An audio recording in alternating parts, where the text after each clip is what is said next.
नारायण नारायण करते हुए कहाँ पहुंचे? भोलेनाथ से मिलने के लिए। लेकिन जब भोलेनाथ के पास में पहुंचे तो भोलेनाथ किसी काम से गए हुए थे और वहां पर मैया मिली। मैया को प्रणाम किया नारद जी ने और माता पार्वती कहने लगी कि बेटा आज यहाँ कैसे आए? कहने लगे कुछ नहीं, बाबा से थोड़ा काम था। कहने लगे कि वो काम हमें भी बताओ। मैया ने कहा हमें भी बताओ वो काम। नारद जी कहने लगे ऐसा कोई काम नहीं है जो हम आपको बताएं, बस ऐसे ही मिलने चले आए थे। कहने लगे अच्छा। माता पार्वती ने कहा कि सब तो ठीक ठाक है। नारद जी ने कहा सब ठीक ही है।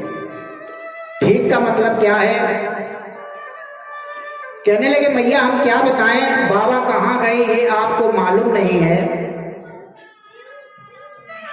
अब भगवान ही भरोसा करे कि बाबा कहाँ गए होंगे। कहने लगे कि नारद जी जगह जगह आग लगाने का काम करते हैं। यदि कोई चुगली करता है तो उससे कहा जाता है कि तुम नारद वाला काम मत करो। नारद जी ने यहाँ भी माता जी से चुगली कर दी कि क्या पता भोलेनाथ कहाँ गए। आज मैया ने कहा इधर आओ, हमें पता है कि तुम क्या कह रहे हो, बात क्या ये हमें बताओ। नारद जी कहने लगे कोई बात नहीं। अब माता जी समझ गई कोई ना कोई बात है, इनको मालूम है कि बाबा कहाँ गए, बताओ। नारद ने कहा मैया हमें नहीं मालूम। जब बार बार कहा तो नारद जी ने कहा माता जी अब हम ज्यादा कुछ नहीं कहेंगे, खाली आप बाबा से पूछ लीजिएगा, बाबा बता देंगे। बाबा से सिर्फ जब आए तो ये पूछना कि आपके जो गले में ये मुन्नों की माला पड़ी ये कहाँ से आई, और आपको सब कुछ पता लग जाएगा कि रोज रोज ये शमशान कह करके कहाँ चले जाते हैं। अब माता जी की आग लगी, बाबा का इंतजार करने लगी और जैसे ही बाबा आए तो अभी घर भी नहीं आ पाए और वहीं बीच में ही पूछ दिया हमें ये बताओ ये तुम्हारे गले में मुन्नों की माला पड़ी है कहाँ से आई। अब भोले बाबा क्या बताएं। भोले बाबा ने भी छूटते ही यही पूछ लिया ये बताओ यहाँ पर कोई आया था। जान गए कि आग लगा दी गई आग, अब ये बुझेगी नहीं। कहते हैं कि अभी कल का दिन बीता है, परसों करवा चौथ थी ना। कथा एक दिन बाद इसीलिए रखी गई थी कि सभी मैया कथा सुनने आए। अब कथा सुनने के लिए क्यों रखा गया है? ताकि करवा चौथ अच्छे से हो जाए।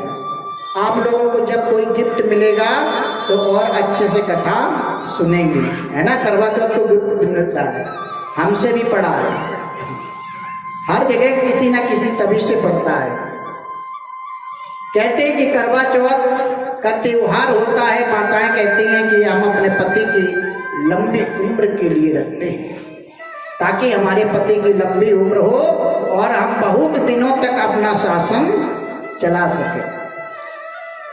आज जब करवा चौथ पड़ता है और पति से कुछ कहा जाता कि आज मुझे साड़ी ले आना, आज मुझे झुमकी बनवा देना 3 मंजिल वाली, है ना। 3 मंजिल की झुमकी पड़ी, एक लटकती फिर एक फिर एक। कहते हैं कि मेरा मकान 3 मंजिल बना है लेकिन झुमकी एक ही मंजिल की है, इसको 3 मंजिल की बनवाओ। और अगर नहीं बनवाते हैं, कहते भाई मेरे पास में अभी बजट नहीं है, तो कहते कोई बात नहीं, कल की रोटी रखी है हम खा ले रहे हैं, ये तो तुम्हारी उम्र के लिए रख रहे हैं, अभी तुम कल टपक जाओगे, अच्छा रहने दो हम बनवा देंगे। तो इसी प्रकार से मैया ने भी पूछ दिया कि देखो तुम्हारे गलों में मुंडों की माला कहाँ से आई, हमें सिर्फ ये बताओ, बातें न बनाओ। भोले बाबा कहने लगे देवी हम तुमसे बहुत प्रेम करते हैं, इसलिए जब जब तुम्हारी मृत्यु हुई मैंने तुम्हारी गर्दन काट करके और ये मुन्नों की माला बनवाई है। माता जी कहने लगी कि हम इतने बार मर चुके हैं, अब कोई हमसे कह दे कि पंडित जी हम 7-8 जन्म तक तुम्हारे मुन्नों की माला मेरे पास रखी, तो हम कहेंगे अरे इस जन्म में हम ये थे, इस जन्म में ये थे। अचंबा हुआ माता जी को। माता जी ने कहा कि अरे क्या मैं इतने बार मर चुकी हूं।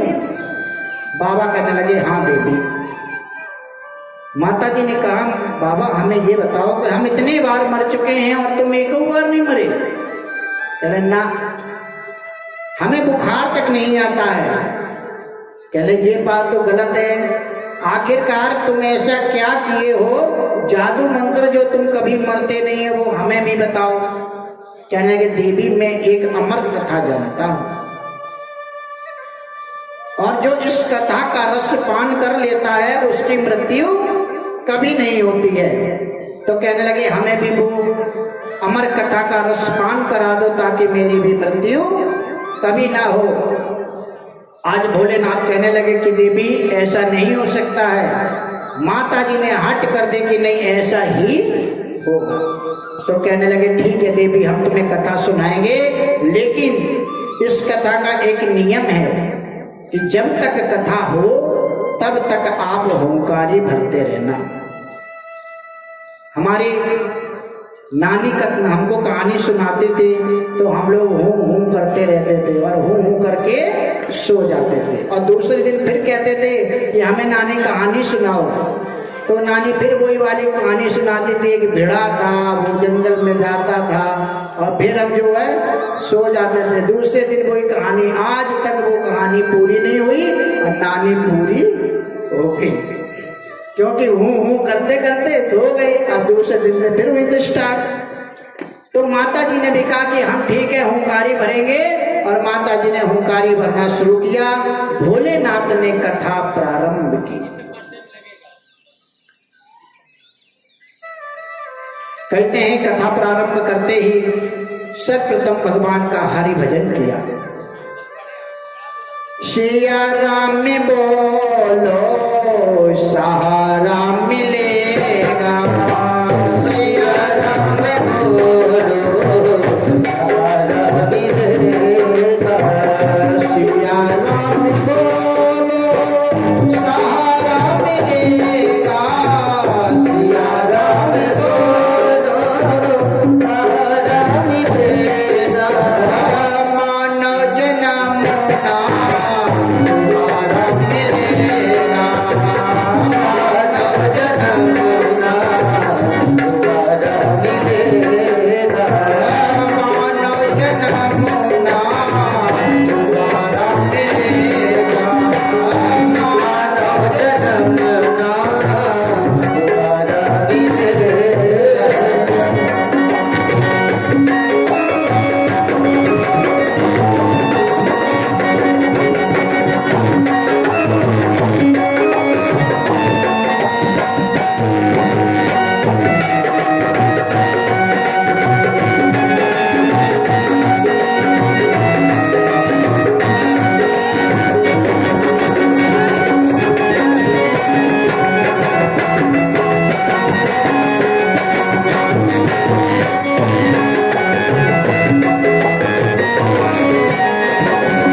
भगवान की।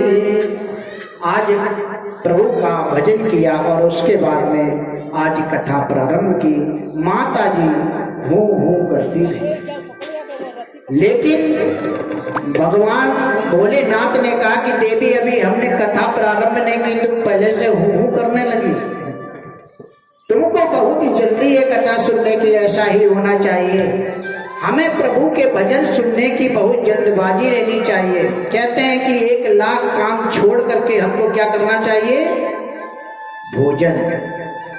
अगर भोजन कर रहे हैं, कोई आ गया तो हमें थाली छोड़ करके कभी उठना नहीं चाहिए। क्यों? क्योंकि इस भोजन को पाने के लिए ही हम दिन रात कार्य करते हैं। अगर किसी को 1 हफ्ते भोजन ना दिया जाए तो वो मरासन हो जाएगा। उसी प्रकार से हम जब दिन रात उसी के लिए प्रयास कर रहे हैं तो आज उसको छोड़ करके कैसे चल सकते हैं, कैसे जा सकते हैं? और कहते हैं कि 1 करोड़ काम छोड़ करके हमें पूजा करनी चाहिए। यदि भगवान के पूजन में बैठे हैं, कितना भी जरूरी काम आ जाए हमें छोड़ना नहीं चाहिए। बोले गोविंद भगवान की।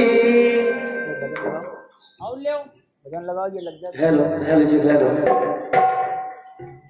आइए आपके बिहारी लाल के चरणों में एक प्यार से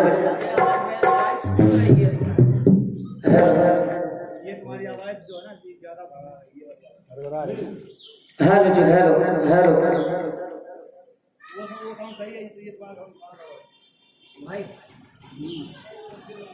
हेलो जी हेलो। थोड़ा बेस काट दे क्या? आइए बांके बिहारी लाल के चरणों में हाजिर लगा रहे हैं और कह रहे हैं ठीक है, बेस कटवा दिया।